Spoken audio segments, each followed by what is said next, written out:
ഇന്ന് രാവിലെ മുതൽ സോഷ്യൽ മീഡിയയിൽ വൈറലായിക്കൊണ്ടിരിക്കുന്ന വീഡിയോ ആണ് ഷാലു പേയാടിന്റെ വീഡിയോ.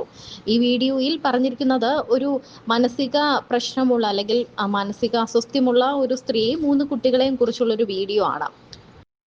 ഷാലു പേയാട് എന്ന വ്യക്തി പ്രശസ്ത ഫോട്ടോഗ്രാഫറാണ്. അദ്ദേഹം ഒരു സ്ത്രീയെ, ഒരു മാനസിക രോഗമുള്ള അല്ലെങ്കിൽ മനസ്സിന് സുഖമില്ലാത്ത ഒരു സ്ത്രീയെ മർദ്ദിക്കുന്നതിൻ്റെ വിഷ്വൽസ് ഒക്കെ കൂടിയാണ് ഒരു വീഡിയോ പുറത്തു വന്നിരുന്നത്. അത് വലിയ രീതിയിൽ തന്നെ ചർച്ചയായി. കാരണം ഷാലു പേയാട് എന്ന് പറയുന്ന വ്യക്തിയെ നമുക്ക് എല്ലാവർക്കും അറിയാം. ഒരുപാട് പേർക്ക് സഹായങ്ങൾ ചെയ്യുന്ന, ഒരുപാട് സോഷ്യൽ മീഡിയയിലൂടെയും അല്ലാതെയും ഒക്കെ ഒരുപാട് സൽപ്രവർത്തികളും കാരുണ്യ പ്രവർത്തികളും ഒക്കെ ചെയ്തിട്ടുള്ള ഒരാളാണ്. അപ്പോൾ ഇദ്ദേഹം ഇങ്ങനെ ഒരു പ്രവൃത്തി ചെയ്തു എന്ന കാര്യം വലിയ രീതിയിൽ തന്നെ ചർച്ചയായി. ഇപ്പോൾ ഇതിന് വിശദീകരണവുമായി അല്ലെങ്കിൽ ഇതിന് എന്താണ് യഥാർത്ഥത്തിൽ സംഭവിച്ചത് എന്ന് പറഞ്ഞുകൊണ്ട് ഷാലു പേയാട് മറ്റൊരു വീഡിയോയുമായി രംഗത്തെത്തിയിട്ടുണ്ട്. എന്റെ ജീവിതത്തിൽ ഒരു അബദ്ധം പറ്റി. എനിക്ക് റോഡിൽ കിടന്ന ഒരു 3 പിള്ളേരെയും ഒരു വട്ട് പിടിച്ച സ്ത്രീയെയും ഞാൻ ഒരു വീട് വെച്ചു കൊടുക്കാന്ന് വിചാരിച്ചിട്ട്, എന്നുവെച്ചാൽ അവർ നമ്മുടെ അടുത്ത് പറഞ്ഞതെന്ന് വെച്ച് കഴിഞ്ഞാൽ അവർക്ക് മോളില്ല, മോള് മരിച്ചു എന്നൊക്കെയാണ് പറഞ്ഞത്. കൊല്ലത്ത് വെച്ചാണ് ദയിപ്പിച്ചെന്നൊക്കെ പറഞ്ഞത്. സത്യം പറഞ്ഞാൽ അങ്ങനെ ഒരു സംഭവം ഇല്ലായിരുന്നു. ഇവർ നമ്മളെ പറ്റിച്ചായിരുന്നു. ഇതെനിക്ക് അറിഞ്ഞൂടായിരുന്നു. ഇന്നതാ ഇവിടെ മൊത്തം നാട്ടുകാരും കൂടി ഇവിടെ കിടന്ന് ഇവർ മൊത്തം അലുമ്പും ഭയങ്കര പരിപാടി. അപ്പം ഇവർ പറയണമെന്ന് വെച്ചാൽ ഇവർക്ക് 1 കോടി രൂപ വേണമെന്നാണ് ഇപ്പൊ പറയണത്.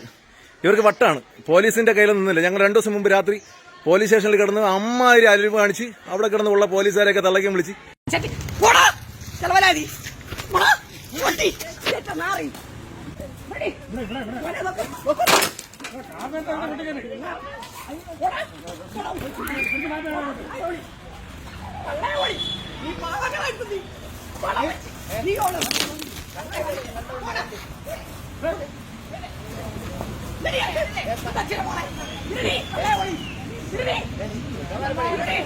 നമുക്ക് മാനസിക ആശുപത്രിയിലാക്കാം സാർ. അതേ നടക്കുള്ളൂ. മാനസിക ആശുപത്രി അല്ലെ നമ്മളെല്ലാ സാധനം ഉണ്ട്, തെളിവുണ്ട്. ഇനി പേടിക്കണ്ട.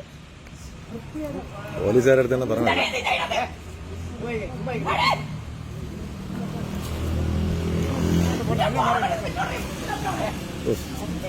ശരി. അവരെ കയ്യിൽ നിൽക്കില്ല. ഇന്നിപ്പോ ഇവിടെ വന്നപ്പോ എന്നെ തള്ളക്കി വിളിച്ച, എനിക്ക് അതൊന്നും കുഴപ്പമില്ല. എന്നെ തള്ളക്കി വിളിച്ചത് എന്നെ അടിക്കാൻ വേണ്ടി, എറിയാൻ വേണ്ടി കല്ല് എടുത്തുകൊണ്ടിരിക്കുന്നത്. ഈ കാണുന്ന കല്ലെടുത്താണ് ഇവരെന്നെ എറിയാൻ വേണ്ടി വന്നത്. ഞാൻ ഇവിടെ നാട്ടുകാരെല്ലാം കണ്ടുപിടിക്കുകയാണ്. ഈ കാണുന്ന കല്ലെടുത്താണ് ഇവരെന്നെ എറിയാൻ വേണ്ടി വന്നത്. നിങ്ങൾ പറ, ഞാൻ പിടിച്ചു മാറ്റിയാൽ എന്തിനാണ് തെറ്റ്? ദയവേത് ഈ കേസിൽ നാളെ ഒരാൾക്കും എന്റെ അടുത്ത് ഒരു തെറ്റിദ്ധാരണ തോന്നണ്ട. ഇവര് മുഴുത്ത ബട്ടുള്ള ആളാണ്. ഇതെനിക്ക് ആരോടായിരുന്നു. പിന്നെ അധികാരികളോട് എനിക്ക് പറയാനുള്ള ഒറ്റ കാര്യം എന്ന് വെച്ച് കഴിഞ്ഞാൽ, പറ്റുവാണെങ്കിലുണ്ടെങ്കിൽ ഈ 3 മക്കള് ഇവരവിടെ സേഫ് അല്ല. ഇവരെന്തുവേണം ചെയ്യും. നിങ്ങൾ എവിടെയെങ്കിലും ഇവരെ ഒന്ന് സേഫ് ആക്കി മാറ്റിയില്ലെങ്കിൽ ഈ 3 കൊച്ചു പിള്ളേരെ ഇവർ കൊല്ലും, ഉറപ്പാണ്. നമ്മളിത് എങ്ങനെയെങ്കിലും സർക്കാർ സെറ്റപ്പിൽ ഇവരെ മാനസികാരോഗ്യത്തിൽ എത്തിക്കണം. അതുപോലെ തന്നെ ഈ 3 പിള്ളേരെ ചൈൽഡ് ലൈനിൽ എവിടെയെങ്കിലും ഏൽപ്പിക്കണം എന്ന് പറഞ്ഞിട്ട് ഞാൻ അതിന് വേണ്ടിയിട്ടുള്ള പരിപാടിയാണ് ഞാൻ നോക്കിക്കൊണ്ടിരിക്കുന്നത്. അതിനിടയിലാണ് തൊട്ടടുത്തുള്ള ആരൊക്കെ വന്നിട്ട് ഈ കുത്തിത്തിരിപ്പ് ഉണ്ടാക്കിയിട്ട് ഇതിനകത്ത് രാഷ്ട്രീയം കേട്ടത്. എന്റെ പൊന്ന് സഹാക്കന്മാരെ, ഈ കുത്തിത്തിരിപ്പ് ഉണ്ടാക്കല്ലേ.